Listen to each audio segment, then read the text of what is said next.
was clinically dead for a week. The afterlife is not what you think. It's not heaven, nor is it hell. Jason, the one that signed up for this, was concerned. What if you can't bring me back? I sighed.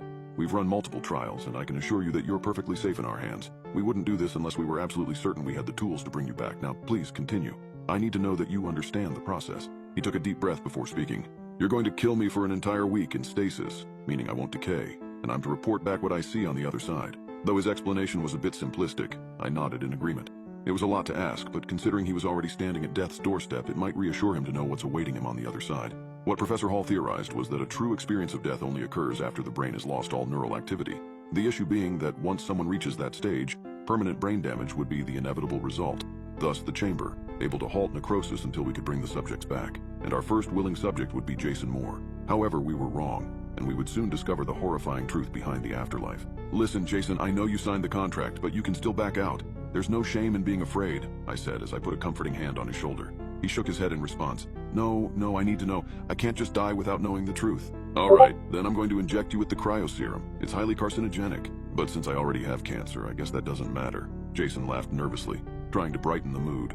I smirked. Jason had an unnaturally optimistic aura surrounding him, despite the terrible cards life had dealt him. This is going to hurt, Jason, but only for a moment, I said as I injected the serum in through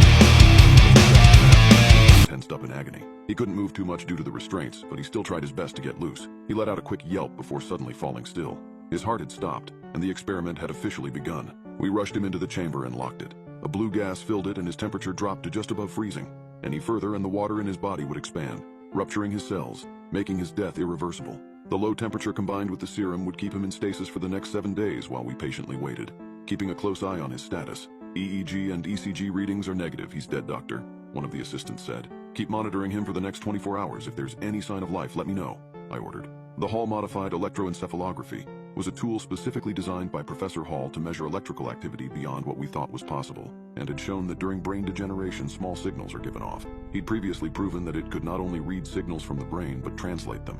Essentially, what it came down to was a tool that could read the unconscious mind. But if Jason was truly dead or in stasis, we shouldn't see anything at all. An absolute confirmation of death. A day passed, and we'd gotten through the crucial stage of Jason's death. If there were to be any complications, they should have already happened, which put us at ease while we waited for the remainder of the week to get by.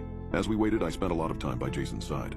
I'd signed up for the program following a near-death experience of my own. Though I had only been legally dead for a couple of minutes, I'd seen a whole world of peace and utter beauty, visited a place beyond the realm of human comprehension. Those 2 minutes were the best of my entire life, and I ached to return, if only vicariously through someone else. On the 4th day of the experience, we detected a small anomaly in Jason's HEEG reading. Just a blip, but enough to be concerned. We immediately called Professor Hall for help, asking if the signal could be translated or if the machine had just malfunctioned. He took the readings back to his office, and we didn't hear from him for the next 2 days. As the 6th day rolled around, Professor Hall didn't even show up at the laboratory. Any attempt at calling him was met with an answering machine, and we quickly grew concerned by his absence. We then sent one of the researchers to check on him, but his work apartment had been vacated without any clue as to where he'd gone.